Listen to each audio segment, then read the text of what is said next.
My next guest is someone who is one of the most brilliant legal minds in the country. You may know him from the Covington school case, the Catholic school case. Nicholas Sandmann, the young teenager who wore a MAGA hat to a rally in Washington and was then targeted by the left and then accused of aggressively going after an individual who was a minority when it turned out to be just the opposite. Lin Wood representing him and getting successful verdicts against the CNN and the Washington Post. And I suspect that the rest of the media will fold as he continues with that lawsuit. But right now, Lin has filed a case in the state of Georgia where he is a resident. Lin, are you with us this morning? I am with you, Judge Janine. Good morning. Good morning. Thanks so much for being with us. I know how busy you are, and we very much appreciate your time.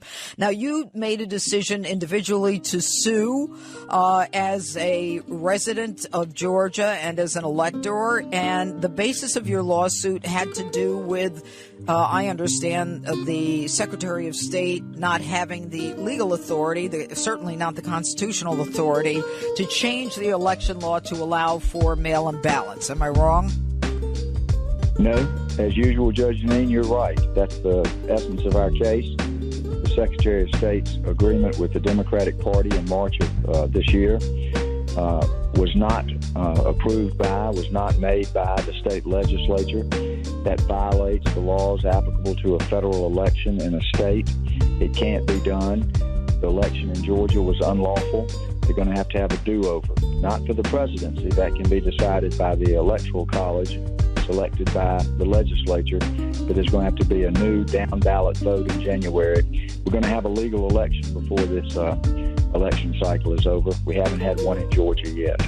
All right. So what, of course, you're referencing is the historic election about to take place in January, where Loeffler and Perdue are now fighting for their seats in the Senate, which, of course, will tip the scales in this country forever if the Democrats are able to take those two seats. But let's talk about President Trump.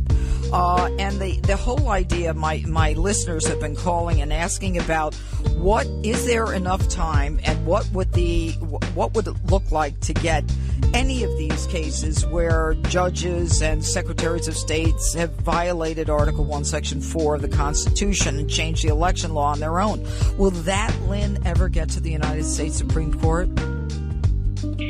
Yes. In fact, the judge in my case denied a motion for a temporary injunction with respect to the recount. We're going to be filing a notice of appeal on Monday to the 11th Circuit. The recount was unlawful because it was based on an unlawful vote on November the 3rd. So the issue in my case is going to find its way to the 11th Circuit by notice of appeal on Monday. So we're going to get the Supreme Court at some point in the next, I believe, several days to address this issue via the 11th Circuit. So we've got the legal mechanism in place. But let me say this, Judge Janine. This election is not going to be decided by the courts necessarily. It's not going to be decided by the legislatures necessarily. Everybody's got a role to play. This election is going to be decided by we the people. We the people voted probably in the neighborhood of 80 million votes for Donald Trump, probably in the neighborhood of 410 electoral votes. We the people are going to take action, and we the people are going to make sure that the president that we elected is sworn in on January 20th. That's going to be Donald J. Trump. All right. And, of course, talking to Lin Wood, the famed attorney from Atlanta, Georgia. But, Lin, how does that happen? You say 410 electoral college votes and you say 80 million people, but that doesn't seem to be a fact right now. It will be a fact in due time. There's going to be a lawsuit filed, I believe, this week in Georgia on behalf of the president. And that lawsuit is going to expose in detail the fraud that was perpetrated on the voters of Georgia and the voters of this country. It's going to take a little patience. Remember, it was 37 days for Gore Bush. Right. We're about at the halfway mark. We've got plenty of time.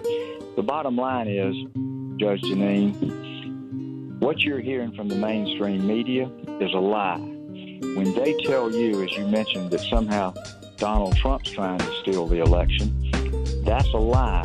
The reverse is true. They're trying to steal the election. They've been caught. They're not going to get away with it. The people in this country are not going to tolerate it. Joe Biden will never be president of the United States. Never. Wow. Well, of course, talking to Lin Wood, a famed attorney. And Lin, I know how busy you are, and I promised to let you go after a few minutes. But I also want to bring to my listeners' attention the fact that you are representing Kyle Rittenhouse, and AOC, the congresswoman from New York, slammed his release on a $2 million bond, saying that it is about the protection of white supremacy baked deep in our carceral system, and that it's about law and disorder, a double standard because he's white. What is your response to that, Lin? Pardon my language. To hell with AOC. She's a liar. She's the one that's the racist. She's the one trying to destroy our country. She's not going to get away with it either. Kyle Rittenhouse went there to help people. He was viciously attacked, and he exercised his inherent right of self-defense. We, the people, got him out of jail. We, the people, raised $2 million in cash to free that boy. He was a political prisoner. AOC thinks she's going to use him to somehow create more trouble in this country. Trouble is coming AOC's way. Stay tuned. Well, and of course, you mean political, and certainly not more than that. I do mean political, because listen, I don't advocate. I would never be a party to violence. I believe, though, that there is civil disobedience. Mm-hmm. It was exercised by Dr. Martin Luther King Jr. He was out of Georgia. The devil came to Georgia on November the 11th, Judge Jeanine. The devil's getting ready to get run out of Georgia. Stay tuned this week. The devil's going to be on the run in Georgia. All right. Lin Wood, famed attorney. Lin, thank you so much for your time. Always good to hear your voice. Thank you.